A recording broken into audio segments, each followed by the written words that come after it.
ॐ सदाशिवसमारम्भां शङ्कराचार्यमध्यमाम् अस्मदाचार्यपर्यन्तां वन्दे गुरुपरम्पराम्। ॐ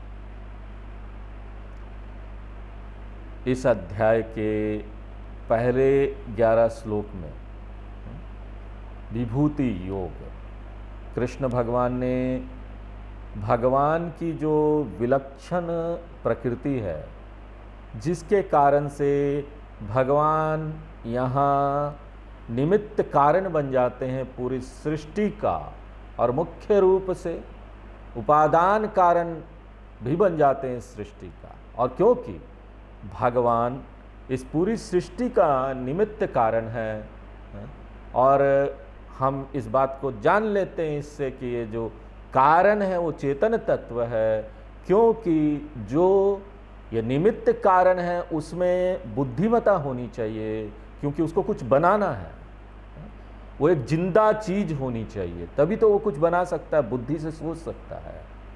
तो भगवान जो है वो निमित्त कारण है, इसलिए भगवान के अंदर सर्वज्ञता है, वो सब जानते हैं। भगवान सर्वशक्तिमान है, और भगवान में ये कुशलता है कि वो पूरे सृष्टि को, पूरे ब्रह्मांड को बना सके।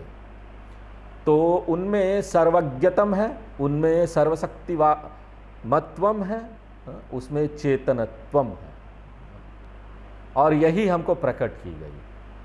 और ये बात जो है ना, सभी धर्मशास्त्रों में, कोई भी धर्म हो, किसी भी धर्म का शास्त्र हो, वो भगवान को ऐसे स्वीकार करते हैं। वो बोलते हैं भगवान सर्वशक्तिमान है, सर्वज्ञ है और सर्वभूत में है। लेकिन जो एक विलक्षण जो प्रकृति थी, जिसको कृष्ण भगवान ने यहाँ प्रकट किया कि भगवान जो है वो उपादान कारण भी है, जिसके कारण से हम ये बात जान लेते हैं कि भगवान जो है उसमें ये क्षमता है कि वो पूरी सृष्टि में यहाँ परिवर्तित हो जाए। किस तरीके से? एक बीज होता है ना, बीज ही उपादान कारण है वृक्ष का, उसमें ये क्षमता होती है कि वो वृक्ष के रूप में यहाँ पर धीरे धीरे करके प्रकट हो जाए। उसी तरह भगवान में ये संभावित क्षमता है उनके अंदर कि वो पूरी सृष्टि के रूप में प्रकट हो जाए। और ये जो शक्ति है, ये सर्वज्ञ, सर्वशक्तिमान, ये जो शक्ति है, तकनीकी रूप से इसको बोलते हैं योग शक्ति। और जब भगवान यहाँ दिखने लगते हैं, यही योग शक्ति प्रकट हो जाती है, पूरी सृष्टि हमको दिखने लगती है, तो इसको बोलते हैं भगवान की विभूति है। तो योग और विभूति, योग यानी सर्वज्ञ, सर्वशक्तिमान, उनकी शक्ति जो कि निमित्त कारण है, और विभूति यानी कि हाँ भगवान पूरी दुनिया के रूप में अभिव्यक्त हो जा रहे हैं, दिख रहे हैं हमको। और ये बात ना 10वें अध्याय के शुरू में ही बताई गई।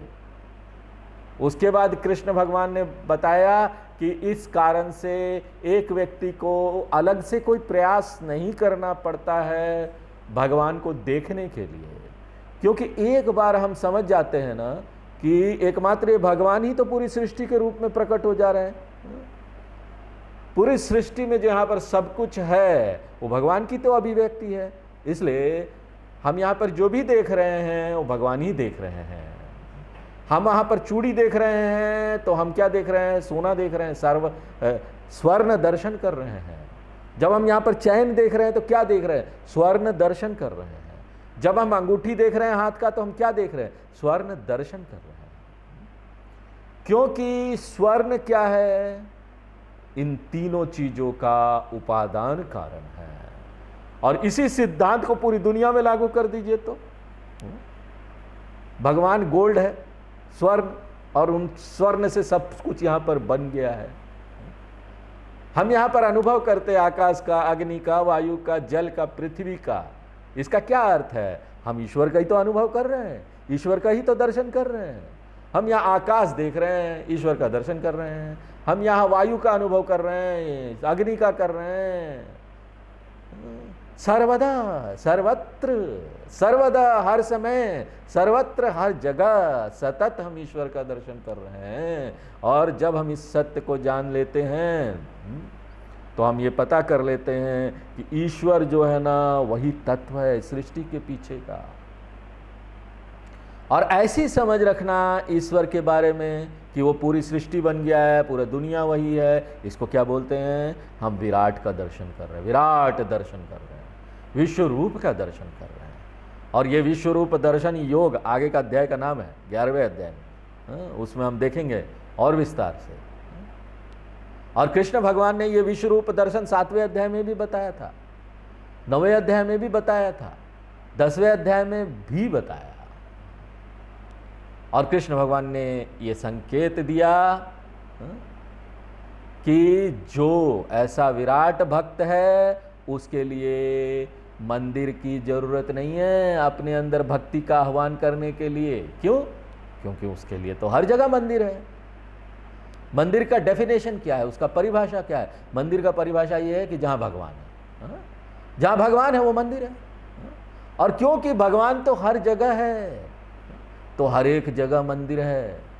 क्योंकि हर एक जगह मंदिर है इसलिए ये व्यक्ति हर एक जगह भक्त है। इसलिए जो मूल परिवर्तन उसके अंदर होता है वो ये है कि वो एक विशेष वक्त पर, विशेष जगह पर भक्त नहीं है, वो तो हर एक वक्त पर, हर एक जगह पर भक्त है। ये जो कन्वर्शन है, एक टेम्पोररी डिवोटी, एक अस्थाई भक्त जो दिन के सुबह के समय सिर्फ भक्त होता है, वो भक्त परमानेंट भक्त बन जाता है, हर समय भक्त हूं। ये एक बहुत बड़ा परिवर्तन होता है हमारे जीवन में। और ये किसके कारण से होता है? इस समझ के कारण से होता है, यहाँ पर सब कुछ भगवान ही बन गए हैं। इस समझ को अच्छी तरीके से जब हम इसमें साधना करते हैं, आत्मसात करते हैं, इसको एप्रिशिएट करते हैं, वाह वाह करके, वाह क्या पेड़ है, क्या पौधा है, क्या छोटा सा कीड़ा है, उसमें भी जीवन के रूप में कैसे वो भगवान चल रहे हैं, कृष्ण भगवान। एक बार जब हम इस तरह का परमानेंट भक्त बन जाते हैं ना, तो कोई भी परिस्थिति आए जीवन में, उसके प्रति मेरी क्या प्रतिक्रिया होती है वो सब अलग हो जाएगा। वैसी प्रतिक्रिया नहीं होगी। प्राकृतिक रूप से हमारे मन में जो राग द्वेष है ना, वो बहुत हद तक कमजोर पड़ जाएगा। आपका जो मानसिक तनाव है, जो मन में जो डिस्टरबेंस होता था, वो भी कम हो जाएगा। ये जो विराट भक्त है ना, उसके अंदर पात्रता आनी लगेगी बिना किसी प्रयास के। साधन चतुष्ट संपन्न व्यक्ति वो होने लगेगा। और एक बार उसको ये साधन चतुष्ट संपन्न ये मिल गया तो उसके जीवन में अब एक ही लक्ष्य रह जाएगा, और वो है कि वो ना अगला जो उच्च स्तर है ईश्वर का, विराट ईश्वर से निर्गुण में हमको जाना है। हमने पहले जो बताया था, एक रूप ईश्वर से अनेक रूप ईश्वर में आना, अनेक रूप ईश्वर से अरूप ईश्वर में पहुंच जाना, अंत तो गत्वा हो हमारा लक्ष्य है। ये जो चरण है बहुत महत्वपूर्ण चरण है परिवर्तन का, इतना आसान नहीं है ये। पहला जो चरण है वो हो गया, एक रूप से अनेक रूप में हम आ गए हैं, हमको भगवान दिख रहा है यहां सब जगह। लेकिन यहां से निर्गुण ज्ञान में आना ये इतना आसान नहीं है। लेकिन कृष्ण भगवान बोलते हैं कि मेरा सहायता तुम्हारे लिए हमेशा रहेगा, मैं तुम्हारे साथ रहूंगा, तुम्हारी सहायता करूंगा। तेषाम सतत युक्तानाम भजताम प्रीतिपूर्वकम ददामि बुद्धि योगम तम येन माम उपयांति ते। ये 10वें अध्याय का 10वां श्लोक। हम ये निश्चित करेंगे अर्जुन कि तुम्हारे मन में ये पात्रता आ जाए, जिस तरह से, अगर इस तरह से तुम विश्व रूप का दर्शन करोगे, देखोगे, उसके बाद अगर तुमको गुरु की जरूरत है ना, वो भी मैं तुम्हारे पास भेज दूंगा, चिंता मत करो, मेरे पास गुरु का भंडार है यहाँ पर। हाँ? और अगर शास्त्र को सुनना है, उसके लिए समय चाहिए, तो उसके लिए भी मैं तुमको अवसर प्रदान कर दूंगा। सब चीज मैं तुम्हारे लिए करूंगा, तुम चिंता मत करो। जब तक तुमको ये निर्गुण ईश्वर का ज्ञान नहीं हो जाता, और आपको बता दूं, निर्गुण ईश्वर के ज्ञान के बिना आपको मुक्ति संभव ही नहीं है, नहीं मिलेगी। एकमात्र ये निर्गुण ईश्वर ज्ञान ही आपको मुक्त करेगा। 11वां श्लोक में भगवान ने बताया था, तेषामेवानुकंपार्थम अहम अज्ञान जम तमः नाशयाम यात्म भावस्थ ज्ञान दीपे न भास्वत। तो कृष्ण भगवान ने ये जो पूरी यात्रा है ना, उसको बड़े विस्तृत रूप में आपको प्रस्तुत कर दिया। एक रूप भक्ति से अनेक रूप भक्ति, अनेक रूप भक्ति से अरूप भक्ति। और अब यहां अर्जुन प्रश्न पूछ रहा है श्लोक नंबर 12 से 18 में, जो कि हम अभी देख रहे हैं। अर्जुन और ज्यादा जानना चाहता है विश्वरूप ईश्वर के बारे में। हाँ, ये बात सच है कि कृष्ण भगवान ने उसको बता तो दिया कि देखो यहां पर मैं सब कुछ हूं, सृष्टि में जो भी यहां पर दिख रहा हूं मैं हूं। भगवान प्लस यहां पर नाम और रूप, उसको जोड़ दीजिए तो ये पूरी दुनिया है,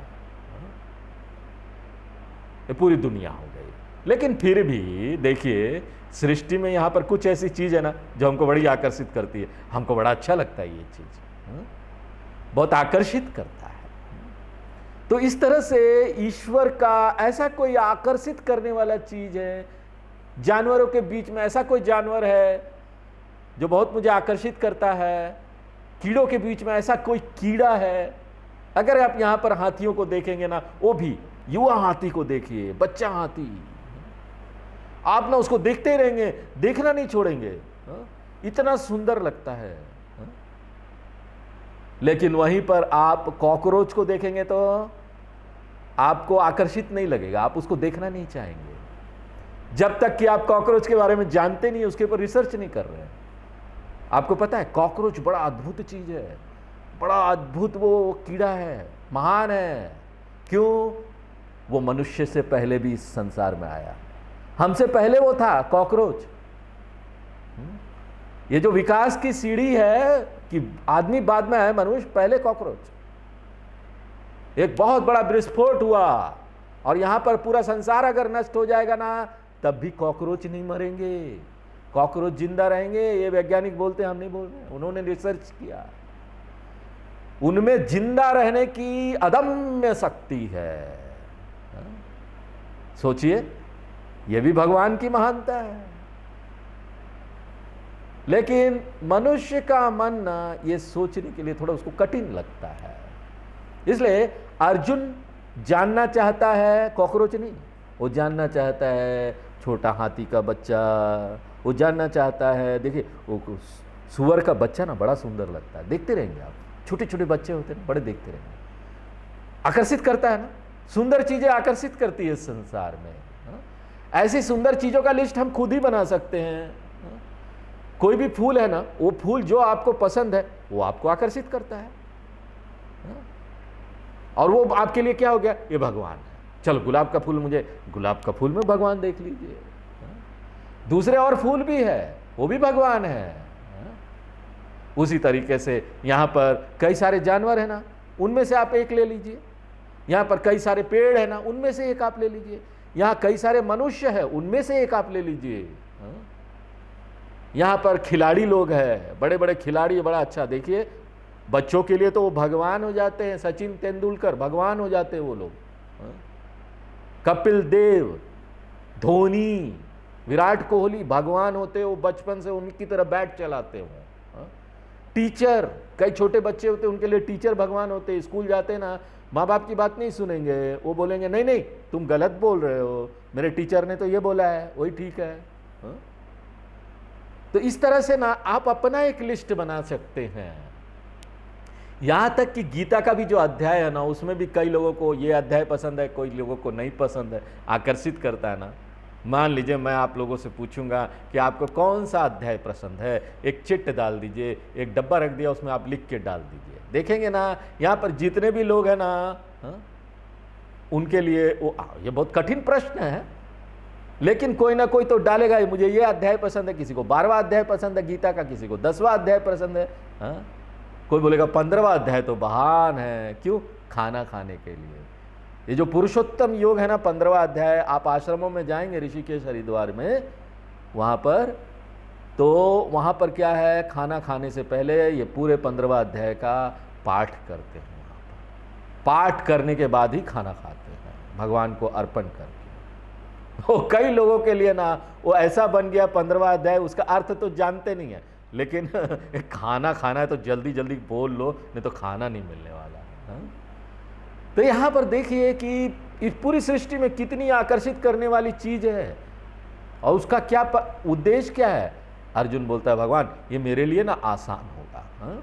अगर कोई आकर्षित करने वाला चीज है, मुझे पसंद है, तो उसमें मैं भगवान को देख पाऊंगा, आपको देख पाऊंगा, मेरा मन जल्दी लग जाएगा उसमें। कॉकरोच में मन नहीं लगेगा, गुलाब के फूल में तो मन लग जाएगा ना।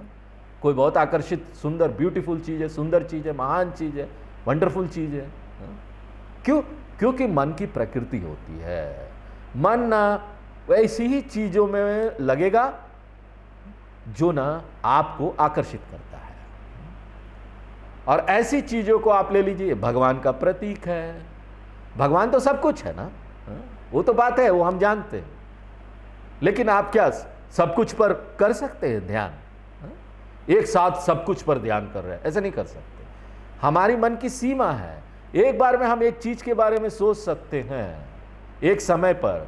हमारी आंखें भी सीमित है, एक बार में हम एक चीज की तरफ ध्यान दे सकते हैं, और इधर उधर सब तरफ देखते रहे तो सब कुछ को देखना तो असंभव है। तो हम किस तरह से यहाँ पर संपूर्ण में ध्यान करते समय किस तरह से इसको करें? संपूर्ण का ध्यान एक साथ करना असंभव है, इसलिए हम क्या करें, हम यहाँ पर एक सीमित प्रतीक ले लें, जो कि इस असीमित भगवान का एक रूप है। किस तरीके से हम 26 जनवरी 15 अगस्त मनाते हैं? हम पूरी देश को उस समय सलाम करते हैं, मेरे देश को सलाम है। तो कैसे करते हैं? उड़ उड़ के जाते हैं क्या पूरे देश में? पता चला उत्तर प्रदेश उड़ के निकल गया प्रणाम, फिर निकल गया मध्य प्रदेश सलाम, फिर निकल गया, ऐसे करके चलते रहते क्या? नहीं, हम क्या करते हैं, उसका एक सिंबल ले लेते, एक प्रतीक ले लेते, झंडा मेरे देश का प्रतीक है, और उसके बाद झंडे को सलाम करते हैं। हो गया ना?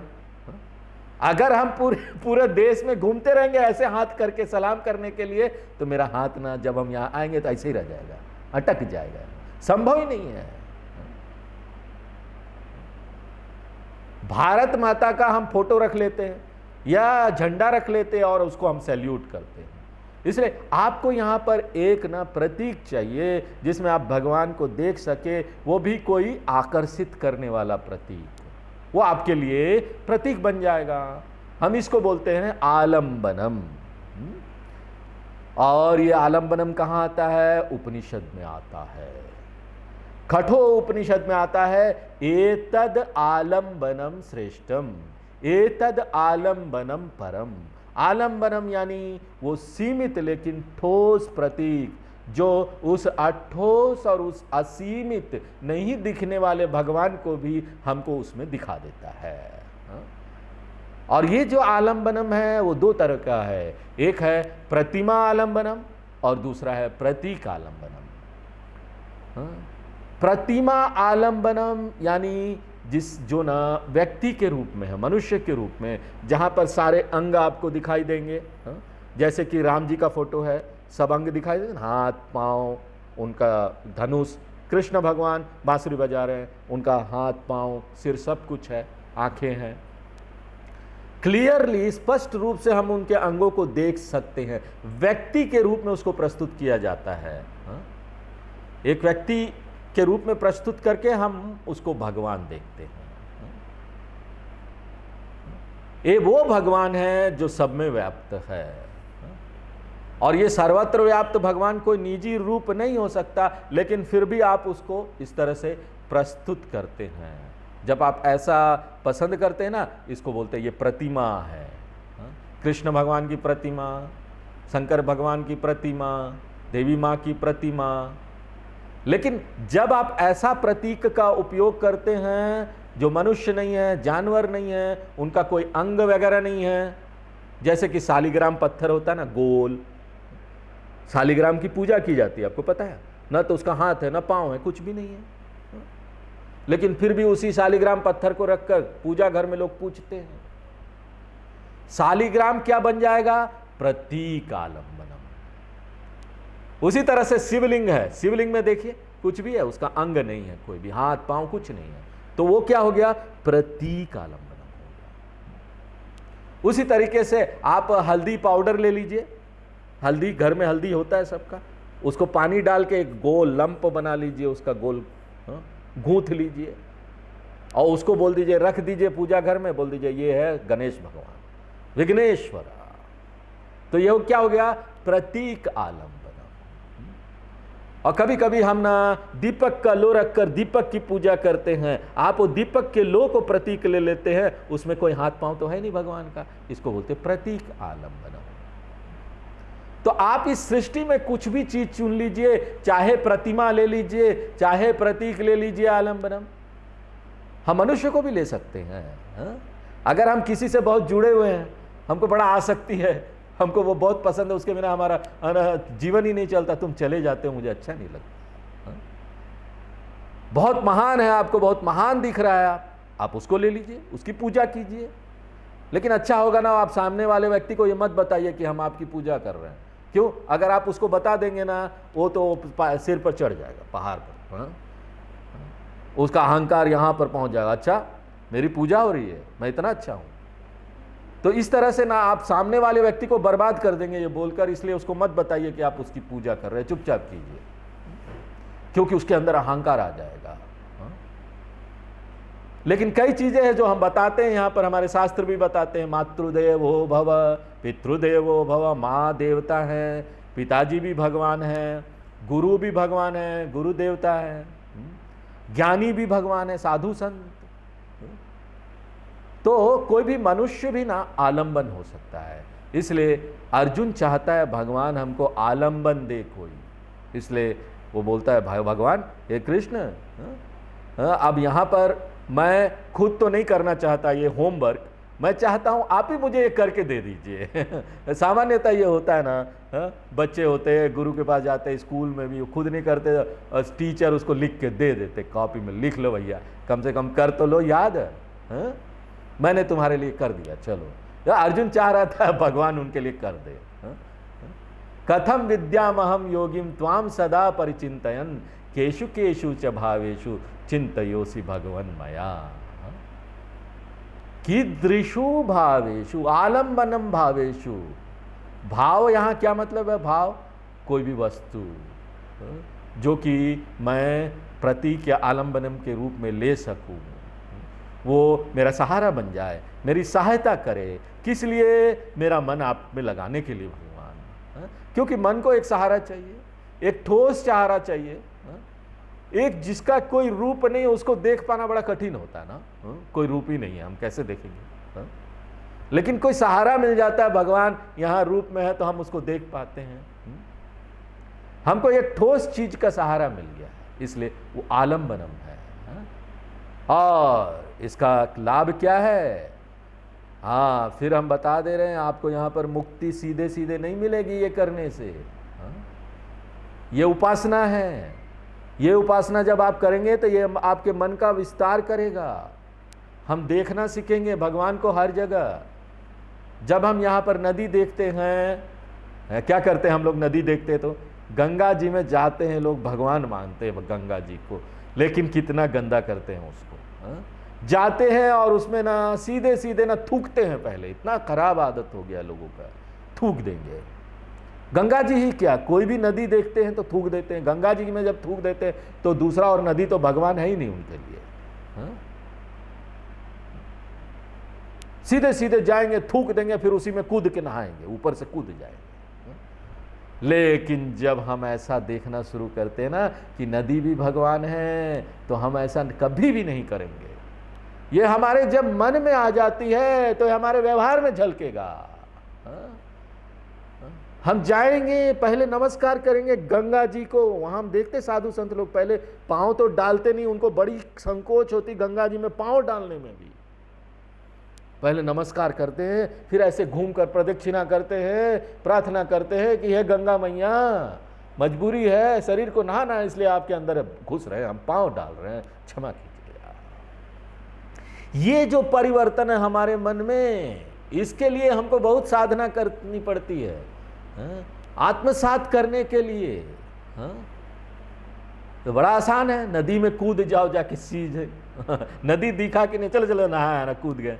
यहाँ पर वो बच्चे भी जाते रहते हैं, यहाँ पर डंडा उंडा लेके जाते रहते हैं, हमने देखा, और सब पेड़ों को मार देते, पेड़ों को मार देंगे, किसी जानवर को मिलेगा मार देंगे। लेकिन जब यही आप विश्व रूप भक्त हो जाते, भगवान देख रहे, आप सोच भी नहीं सकते कि हम पेड़ों को हाथ लगाए, आप सोच भी नहीं सकते कि हम जानवर को हाथ लगाए।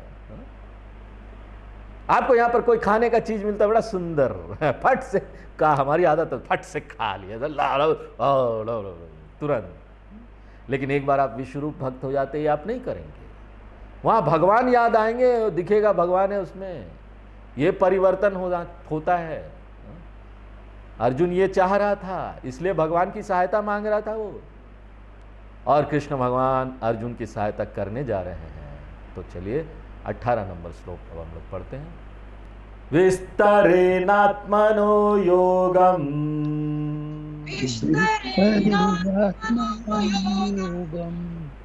विभूतिं च जनार्दन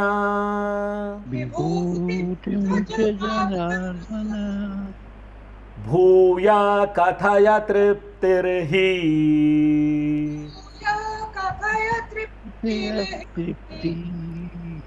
शृण्वतो नास्ति मे मृतम्।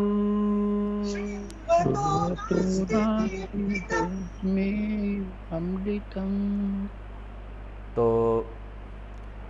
प्रार्थना, अपना बात बोलने से पहले, भगवान को प्रार्थना करने, भगवान से कुछ मांगने से पहले, हमने पिछले क्लास में देखा कि अर्जुन ने महानता का गुणगान किया भगवान का, भगवान को पहले खुश किया। कुछ मांगने से पहले भगवान को पहले खुश करना चाहिए। हाँ, उनकी अच्छी अच्छी बातें बतानी चाहिए भगवान को। कृष्ण भगवान बड़े खुश हो गए हैं। हाँ? और जब कृष्ण भगवान खुश है तो अब ना अर्जुन अपना जो वो रसीद बुक है ना, हाँ? क्या डोनेशन का रसीद बुक जो होता है, दान दान मांगने जा रहा है। हाँ? ज़्यादा से ज़्यादा उसके पास पैसा कलेक्ट हो जाए। लोग ऐसे ही करते हैं ना, पहले किसी से दान मांगने जाते हैं, बड़े लोगों के पास बैठते हैं, उसके पास बड़े गुणगान करेंगे, आप तो बड़े अच्छे हैं, नहीं नहीं हमने तो आपका ये भी देखा वो भी देखा, आप कितना अच्छा काम करते हैं। उसके बाद ना हमको कुछ दान की ज़रूरत है, आगे बढ़ा देते हैं अपना, ये दान हमको दे दीजिए। हाँ? अब अर्जुन ने भी बड़ी प्रार्थना की, भगवान को बड़ा खुश किया, भगवान की महानता का गुणगान किया। भगवान आप परम ब्रह्म है, परम धाम है, पवित्रम है, शाश्वतम है, आदिदेवम है, इतना बड़ा अर्चना किया भगवान का ये मांगने से पहले। अब वो रिक्वेस्ट कर रहा है भगवान से, अब वो पूछ रहा है, अब वो अपनी बातें बता रहा है। और वो क्या है? हे जनार्दना। जनार्दना का क्या अर्थ होता है? जिसकी मांग हर जगह है, India's most wanted person, world का मोस्ट वांटेड पर्सन। नकारात्मक अर्थ में नहीं, मोस्ट वांटेड जनरली हम बोलेंगे तो लोग क्या सोचते हैं, कोई अपराधी होगा। हाँ? क्योंकि वो सीरियल आता था ना, world most wanted, America most wanted, India's most wanted. हाँ? ऐसी एक सीरियल आती थी, उसमें बड़े बड़े अपराधियों को दिखाया जाता था। इंडिया में भी आया था वो सीरियल। हाँ? लेकिन यहां पर भगवान इज मोस्ट वांटेड पूरी दुनिया में। क्यों? जनार्दन है वो। सो सब लोग उनको चाहते हैं। क्यों? जनार्दन का क्या अर्थ हुआ? संस्कृत में इसका अर्थ निकालेंगे तो कैसे निकलेगा? जनै ही अर्चयते याचयते इति जनार्दन। हाँ। अर्च का क्या अर्थ होता है? मांगना। हाँ? जना, अर्जना, जो लोगों का बहुत प्यारा है, लोग हमेशा उसको पूछते रहते हैं, सब जगह उनका मांग है भगवान का, सतत पूछते रहते हैं और वो सतत लोगों को देते रहते, लो भाई जो तुमको चाहिए। हाँ? लोग अर्जी लगाते रहते, जनार्दना, अर्जी लगाए जिसके पास वो जनार्दन। हाँ? हाँ? हमेशा अर्जी लगाते रहते, मुझे ये दे दो, मुझे वो दे दो। हे जनार्दना, अर्जुन बोल रहा है। हाँ? इसलिए देखो नाम भी सही उपयोग किया ना। हाँ? अर्जुन ने वो नाम ऐसा बोला कि भगवान को ना देने का मन कर जाए। जनार्दन, आप तो देने वाले हो, आपसे सब मांगते रहते हैं। कितना सोच के बोला। जनार्दन कथया, आप मुझे बताइए, आप मुझे लिस्ट दीजिए। किस चीज का? आत्मना योगम, अपनी योग शक्ति का। ऐसी योग शक्ति जिसमें क्षमता है पूरी दुनिया बन जाती है ये उसकी। यहां पर आम का बीज होता है, उसमें ये क्षमता होती है कि पूरा आम का वृक्ष बन जाए, पेड़ बन जाए। यहाँ पर नारियल का वृक्ष बन जाता है, यहाँ पर दूध है तो उसमें क्षमता होती है कि मक्खन दे। वो आपको क्या तेल नहीं दे सकती दूध, और जो नारियल का पेड़ का बीज है वो कुछ और नहीं दे सकती, आम नहीं दे सकती। यहाँ पर सारी चीजें जो है सृष्टि में, उसमें सीमित क्षमता है। नारियल का बीज नारियल का पेड़ बनाएगा, वो मैंगो का पेड़ नहीं बना सकता है। दूध तेल नहीं दे सकती है। उसी तरीके से ना हमारी भी अपनी क्षमता है, लेकिन भगवान की क्या है? भगवान की महानता क्या है? उनकी क्षमता क्या है? उनकी क्षमता है कि वो पूरी दुनिया ही बन जाए। तथा आकाश संभूतः, कल्पना कीजिए भगवान यहां आकाश बन गए। अभी हमको पता ही नहीं, वैज्ञानिक लोग खोज रहे, उनको समझ नहीं पाया, उनको समझ में ही नहीं आया आकाश है क्या, पकड़ भी नहीं पाते, कुछ भी नहीं पाते, लेकिन है। ये हम बाद में देखेंगे और विस्तार से हम बताएंगे इसका। भगवान पहले विस्तारित हो गए हैं आकाश के रूप में, क्योंकि कोई भी चीज आप यहां बनाएंगे पहले आपको खाली जब मैं यहां बैठा हूं, ये जगह ही नहीं होता तो मैं कहां रहता? मैं भी नहीं रहता। ये जगह ही नहीं रहता तो लैपटॉप कहाँ रहती? आकाश चाहिए, तभी जाकर बाकी सारी चीज़ें यहाँ रखाया जा सकता है। बाकी सारी चीज़ें, खाना पीना जो भी है, कपड़ा वगैरह सब आ सकता है, मनुष्य आ सकता है। आकाशात वायु, वायुर अग्नि, अग्निर आपा। तत्वबोध याद आ जाना चाहिए, तत्वबोध का वाक्य है ये। तो ये जो क्षमता है भगवान में, इसको बोलते हैं योग। और हमने आपको बताया कि ये योग दिखाई नहीं देता, उसको आपको अनुमान लगाना पड़ेगा, ये है भगवान में। मान लीजिए आप में गाने की क्षमता है, ये हम कैसे जानेंगे? आपका चेहरा देख के जान लेंगे आपको गाना आता है। यहाँ पर कई लोग गाना गाते हैं, कई लोग अच्छा गाते हैं तो लोग सुन लेते हैं, खराब गाते लोग भाग भी नहीं पाते, बैठ के सुनना तो है। अपने लोग है, कुछ बोल दिया तुम अच्छे नहीं गाते हो तो नाराज हो जाएंगे। आप गा सकते कि नहीं गा सकते, मैं सिर्फ अनुमान लगा सकता हूं। आपके चेहरा देखकर नहीं बोल सकता, आप गा सकते हैं। हमको क्या करना पड़ेगा? आपको बोलना पड़ेगा गाइए ना, गाइए ना, और गाने से हम ये समझ लेंगे कि आपके अंदर ये क्षमता है, अनुमान लगा लेंगे। अब यहां पर योग जो है वो अनुमान से पता करा जा सकता है कि भगवान का शक्ति असीमित है। हम कैसे जानते हैं? क्योंकि उन्होंने पूरी दुनिया बनाई। ये दुनिया सबूत है, ये सब चीजें जो बनी है सबूत है कि भगवान में असीमित शक्ति है। भगवान ने सब में अपना यहाँ पर सिग्नेचर डाल दिया है। सब चीजों में भगवान का हस्ताक्षर देखो कैसे उन्होंने सब में अपना हस्ताक्षर डाल दिया पूरी दुनिया में। ये जो क्षमता है भगवान का योग है, और इसको ये और कुछ नहीं, यहाँ योग बोला गया है, उपनिषद का यही माया है, माया शक्ति, माया ही है, माया योग। शंकराचार्य जी अपने भाष्य में लिखते हैं इस संदर्भ में, योग यानी बहुत सारी चीजों का जोड़ को योग बोलते हैं। योग जुड़ा हुआ, घटनम, और माया योग है। क्यों? वो भी कुछ चीज के साथ जुड़ा, कुछ चीज उसमें कॉम्बिनेशन है। क्या है? सत्व रजस तमो गुणात्मक माया अस्ति। ये तीन गुण है उसमें, सत्व रजस तीन, ये तीन लड़ी की तरह है, माला में, वो सूत में गुंधी हुई है, माया में। सत्व वाला लड़ी, रज वाला लड़ी, तम वाला लड़ी, ये तीनों का मिश्रण है ना माया, इसलिए इसको योग बोलते हैं। जुड़ा हुआ मिश्रित चीज है, गुणाणाम मिश्र है, वो माया शक्ति आप में है। और यही नहीं, आप में वो विभूति भी है। अब हमने आपको बताया था विभूति यानी क्या? यही माया शक्ति जब यहाँ दिखने लगे, आपको दिखाई देने लगे, और अब अभिव्यक्त हो जाए, तो ये जो शक्ति अभिव्यक्त होकर सामने दिखने लगे, इसको विभूति बोलते हैं। तो योग जो है वो आप अनुमान लगा सकते हैं, माया को देख नहीं सकते। हाँ? विभूति जो है वो आप देख सकते हैं। योग अनुमेयम है, विभूति प्रत्यक्ष है। अनुमान प्रमाण है, अनुमान से प्रमाण लगा लेते, प्रत्यक्ष है। चलिए आज यहीं विराम देते हैं, आगे फिर नेक्स्ट क्लास में देखेंगे। पूर्णमदः पूर्णमिदं पूर्णात् पूर्णमुदच्यते पूर्णस्य पूर्णमादाय पूर्णमेवावशिष्यते। ओम शांति शांति शांति।